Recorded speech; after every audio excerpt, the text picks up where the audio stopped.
Sage Wanderer here, and welcome to Coffee Talk! Today, we're going to talk about the coming purge in America. Don't. Before we get started, though, I would like to thank all of you who support this channel financially. It's through donations by viewers like you that this channel is made possible. I receive no money from advertisers or YouTube. This is completely viewer funded. So if you enjoy these videos, if you learn something, if you've been inspired, if you've been taught anything in these videos, please consider becoming a supporter of this channel through the links in the description below. Now, what is a purge? Well, obviously, Purge was that series of movies where in one night, everyone goes crazy and commits every crime. Every crime is legal. It's the epitome of total societal breakdown. Now, I first brought this to your attention in 2017. In 2017, I was rubbing elbows with Antifa. Being a musician, I was very much plugged into the counterculture in the Pacific Northwest, and I witnessed the rise of Antifa, and I became a whistleblower to tell you what they were planning and what they were doing. When I first started talking about this organization, people believed it didn't exist. And since then, we've seen Antifa rise into a very well-known entity, and I guess the epitome of their efforts were what we saw in the summer of 2020 when riots led by Antifa and Black Lives Matter and working in connection with each other caused riots around the country where American cities were burned. People call this facetiously the Summer of Love. Now, I warned you all that this was coming clear back in 2017 when I became a whistleblower about this. And the purge that I'm referring to is more closely related to what's known as a communist purge. When communists take over a country in past decades, really over the course of the last 100 years or so, one of the main things they did was to arm the populace, typically the very young of the populace, to rise up against neighbor, and commit atrocities. And hit lists were circulated during these purges where all of the political opponents of the ruling party or the person or people taking charge of the country, taking it over, that all of their political opponents were hunted down and murdered or imprisoned and tortured. And, you know, that's just a part of American history. And then we have the movie The Purge, where everything is legal for one night a year. And there's a very specific horror of that movie where people dress up in costumes to commit these crimes. They wear Halloween masks. It's a night of absolute insanity, and people plan for it for years in advance.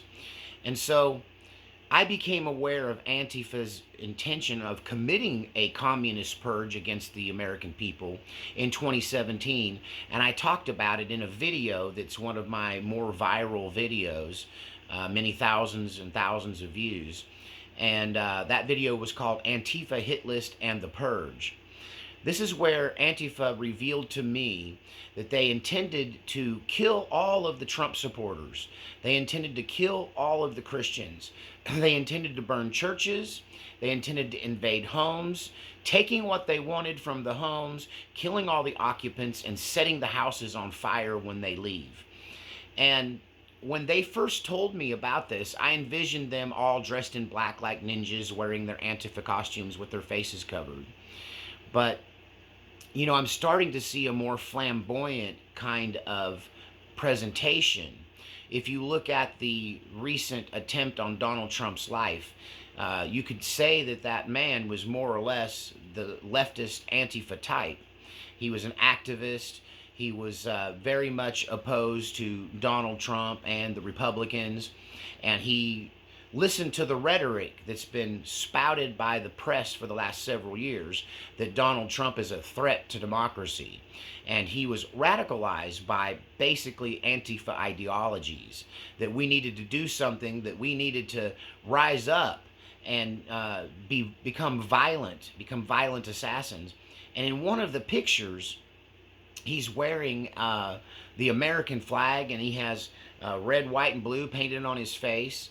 In other videos, he dressed up like he was a soldier, wearing a chest rig and body armor. Dress up is something the left is all about. And, they basically are LARPers. When, live action role play is a big thing. And so in a lot of these protests, and even on Pride Week, the leftists really love dressing up in these garish and ridiculous costumes. And so this brings me to a dream I had recently. Now, before I get to the dream, I've been talking about Civil War on this channel for more than 7 years. And many people have in their mind what a civil war would look like. They remember the history lessons of the Civil War of the 1800s, how America was split. There was the Mason-Dixon line that divided the country, and the southern states rose up in rebellion to the federal government, and the federal government mobilized to put down the insurrection of the Southerners, which was really a secession movement. They weren't trying to take over the federal government. They were just trying to be left alone. And this resulted in a many-year-long war, the war that killed more Americans than any other war in American history, because both sides were Americans. And that's the mindset that you have when you're thinking about a civil war. And I think that kind of civil war would be possible if Kamala Harris becomes the president of the United States. And I believe that her intention to seize assault weapons under what they call a mandatory buyback is just a spinned way of talking about gun confiscation. If it's mandatory, it's a confiscation. Whether they pay you for them or just take them, it's still taking something that you own away from you by force. And I think this could lead to many states rising up in rebellion against the federal government. I believe that this could lead to sheriff's departments becoming at odds with the federal law enforcement agencies from ATF and FBI. And I feel like that governors would rise up in rebellion, potentially activating the militia, forming armies. This would look very much like the Civil War of the 1800s. But on the other hand, if Donald Trump, by some miracle, overcomes all of this negative press, overcomes all of this demonization, overcomes all this fake news, overcomes all of the rigging in the election, all of the harvested ballots, all of the fake counters, and the misrecorded counting, they're saying now, the press, that they may not know the results of the election for 2 or 3 or 4 weeks after the election because it's such a tight race. Trust me, if they get one vote over in the first count, they're going to stop counting, declare it over, and go, but we're done. But if Donald Trump wins, even by a landslide, they're going to contest this election. And I believe that the rhetoric that they refuse to back down from, painting Donald Trump as an insurrectionist, painting Donald Trump as a threat to democracy, as a potential dictator, all of this is stirring up this left-wing radicalized element, like the shooter who tried to take out Trump in both cases, both the golf course and in Pennsylvania, that this kind of rhetoric could lead to the kind of riots we had back in 2020, the Summer of Love. And what you might see is this communist Antifa fantasy of the Purge playing out in real life. And the way it was described to me is that it's all going to happen in one night. In fact, there was literature spread around on November 4th, leading up to November 4th, 2017, indicating that that day was the day the Purge would begin. Of course, it turned out to be a nothing burger, right? I was ready for him. I even wrote a song called Ode to Antifa, where I challenged them. How come you didn't do anything? You said you were going to do something. And I think that was false information so that they could figure out whether we would rise up and take up arms against such an event, whether we would do anything or we would just let them overthrow the government of Donald Trump and take over. The thing they accuse us of on January 6th, which was a riot that they call an insurrection, even though nobody was charged with insurrection. By the Webster Dictionary definition, an insurrection requires people to be armed. There were no guns confiscated at January 6th. And the only person killed that day was a woman named Ashley Babbitt, who was there to protest. She was unarmed, and she was murdered by a Capitol police officer that was later celebrated and basically given an accommodation. Was given a ribbon or a medal for his work in murdering that mother and veteran of the U.S. Armed Services. She was unarmed, by the way. And so the very thing that they wanted to accuse us of is something that's been in the Antifa communist playbook since 2017 and probably before then. And it's I think at this point, a fantasy that still pervades. In my video, Antifa Hit List and the Purge, I talk about how they have a list of people.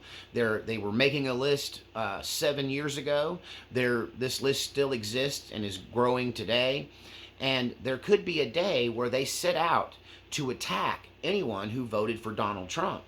Many of the people who are opposed to Donald Trump will say and have said publicly that they don't just have a problem with Trump, they got a problem with anybody who voted for Trump. Not only is Trump an evil person, anybody who voted for Trump is an evil person. This rhetoric is being spread even to this day. And this could lead to an organized purge, a night of murder and mayhem brought forth by leftists who are radicalized by the press, who are radicalized by their love of communism and the communist uprisings of the 20th century. And they might actually feel like they're patriotic, like the guy who took a shot at Trump at the golf course, who's seen wearing an American flag like a cape and his face painted in red, white, and blue. He saw himself as a freedom fighter and a patriot, and he saw himself as somebody trying to save America. And, of course, luckily, he failed miserably. Which leads me to a dream I had the other day. You know, I haven't thought about the Antifa Purge in a long time. It wasn't really at the top of my mindset. I believe with my whole heart that if Trump wins the election, we will see massive uprisings, we'll see massive protests, and they will be very violent. They'll be mostly peaceful protests as buildings go up in flames behind you. That the burning of America will continue if Donald Trump is elected, because these people have been convinced that he's the devil incarnate. So, I had a dream the other night. In my dream, I was going somewhere to cover an event. I had a hotel room, but I was also meeting viewers at their home, and we were going to gather together in a group and go to this protest together, which I almost did back at the Virginia militia protest that happened in 2020, and in January of 2020. And so in the dream, I was in a strange city, but it was definitely a red neighborhood, if not a red city, if not a red state. I'm not sure where I was in this dream. I just knew that I was not in Oklahoma. And I was meeting with this group of viewers who were going to go to this event together. And it was in a suburban middle-class neighborhood. And as we came out to get into the car, the strangest thing happened. I saw a person who was essentially a woman dressed as a man with a man's haircut, wearing a Men in Black kind of suit, a Secret Service kind of suit. Reminded me of the agent from the Matrix movies. Hello, Mr. Smith. You know who I'm talking about. But this person was obviously born a female. And with this all-black suit, they were wearing a black cape and sunglasses. Very, very strange. They were armed with a very small pocket pistol, like a 25, something along those lines, something that could fit in the palm of your hand, what we used to call a purse gun. And this person saw our group coming out from this house, and they ran catty-cornered from across the street straight at us, not saying anything, just head down in a full-on run straight towards us with this pistol in their hand. And they opened fire on our group in the dream, right? In the dream, I was carrying my Glock pistol. Now, I am a preacher and I am a pacifist when it comes to war, but I still believe in self-defense. I still believe in defending our countries, our communities, and our neighborhoods from violence and invasion. And so I was exercising my Second Amendment right that day. As the person opened fire on my group, they were spraying bullets, emptying the pistol as quick as they could pull the trigger while running straight at us and screaming. And I dispatched this person rather quickly. One of the person in our group actually got winged and was slightly injured by the tiny bullet. And we were all in shock. We were like, what the heck was that? And we're still standing there, and I'm thinking, big problem now. I'm going to have to probably get arrested. I'm probably going to have to get booked. I'm probably going to have to get a lawyer. You know, I use deadly force. I've never had to do that in my life. And that's where my mindset was. When from around the same corner this person came from, there were three more dressed very similarly. One of them had a American flag wrapped around their backs, but still looking as best as they could like a Secret Service agent, like an FBI agent, even though I had no belief that that's who they were. And part of it was their weaponry. This group came around the corner. One of them had a samurai sword, of all things. One of them had a baseball bat, and one of them had a .22 rifle. And they started just like something your grandpa would have, right? An old knock-around .22. Once again, they opened fire on us and charged us. And I drew my pistol a second time now, still in shock from what had just happened. Remember, this is just a dream. This is just a dream. And so I shoot the armed attacker, and then the person with the samurai sword is running straight at our group. And I guess I'm the only one in the group that's packing. And so, once again, I take out the guy with the samurai sword when he gets within that 7-yard danger zone, that 21-foot rule. And now I'm thinking, oh, Lord. And of course, when I do that, the one with the ball bat runs into our group to swing it, and the group jumps on them and subdues them, and they're having a full-on demonic manifestation. They're writhing in the ground, on the ground, screaming like an animal as several people hold them down. Now I'm thinking, okay, this is really bad. I just pulled a Kyle Rittenhouse here, right? This is not just a shooting. This is a mass shooting now. But I felt like everything was justified and in self-defense. But that's where my mind's at. I'm not thinking this could be a greater thing that's going on. I'm just thinking this could be something that's happening just to us, right? And so now that these 4 individuals, one is subdued and the other one is, the other 3 are deceased, once again, in the dream. Then, of course, somebody had already called the police, and a police car pulls up a short time later. The police officers never get out of the car. They just roll the window down, and when we come over there and start to explain what's happened, they act like they don't even care. And they just said, hey, are all of you okay? And yeah, then we're like, yeah, what are we going to do with this guy? And they said, we'll send somebody around to pick this other person up. You know, just tie him up. And I'm like, well, what, this is not how you handle this. You know, come do your job. And they were like, look, we don't know what's happening, but this kind of thing is happening all over town right now. We have so many calls coming in. This is some kind of organized, joint, psychotic attack. And they're attacking unarmed people and women and children all over the city. Several buildings have been set on fire. And other than that, we don't know what this is or what the cause of it is. And we want you guys to tie this guy up and leave him right where he's at. And somebody will be around sooner or later to get him. But the rest of you need to go in the house and lock the doors and don't come out, because we don't know what's going on. So the group retreats back into the house where we all met. and we prepare to ride this thing out. We put on the news, and once again, the national news hasn't even talked about it yet. And really, there's nothing on the news at this point. We're searching the channels. We really can't find anybody talking about this.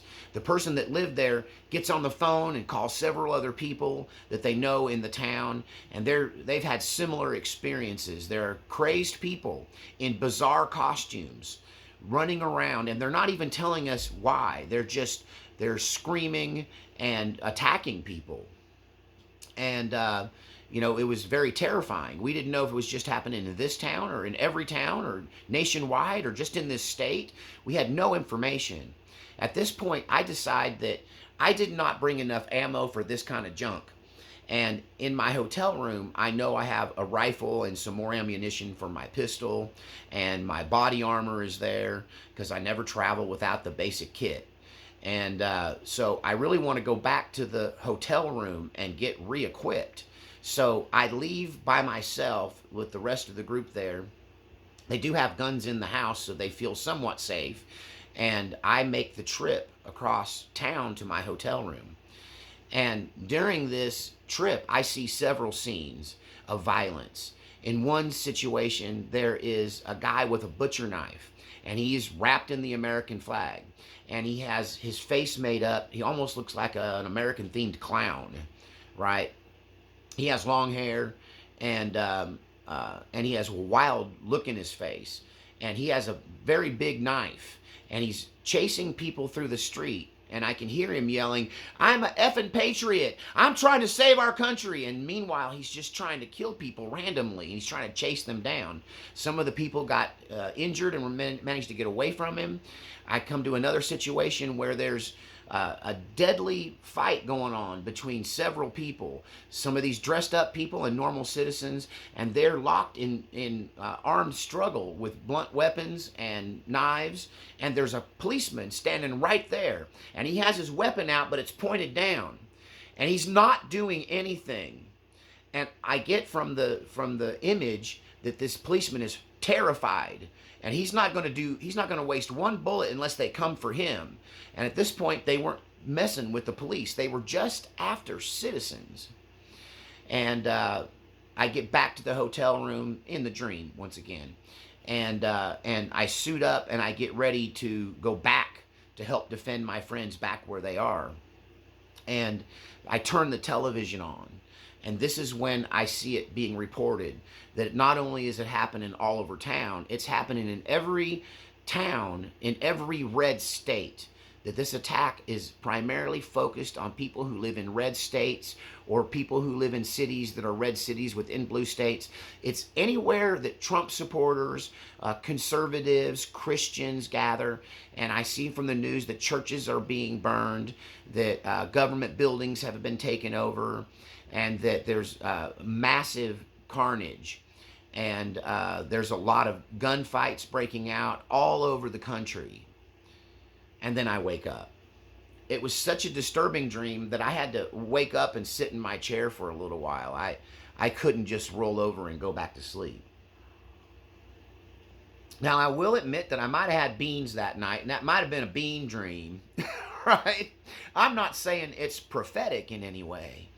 I'm just saying that this is what it might look like if a communist uprising of these radicalized people, who many of them are on mental medications, many of them have emotional problems, many of them are violent by nature, and I don't think that they will be really super well equipped. I think that was probably spot on. I mean, if you just look at the ridiculous excuse for a rifle that the guy at the golf course was using, it was an SKS with a Monte Carlo stock, and he had his 30-round magazine downloaded to 10. I guess on the principles of it, because he didn't want to do this terrible crime with a high-capacity magazine. Maybe he wanted to prove he could get it done in 10 or less. I don't know. But they don't seem to be super well equipped. In the case of Kyle Rittenhouse, when he defended himself, he was very well equipped. He was being attacked with blunt weapons, and one guy had a little pistol, not unlike what I was seeing in this dream. So, you tell me what you think. If Donald Trump gets elected, will we see this kind of brazen, psychotic, murderous violence break out on our street like 2020 on steroids? Or do you think that people will just continue with the slander and the lawfare? Do you think that they're going to get triggered after the election or after the inauguration? You tell me in the comments section, are we headed for some kind of communist purge in this country? And also, if Donald Trump loses, and will the Democrat Party led by Kamala Harris become increasingly aggressive against all of us who supported Donald Trump? Will they try to do lawfare against us more than they already are? Will they try to confiscate our guns? Will they ban us from participating in commerce as some kind of sanctions put against people who voted for Trump? Are they making a list? And when they get power, should we be frightened? Or should we be more concerned about what happens if Donald Trump wins? Either way, I don't see this next election ending in a peaceful transfer of power.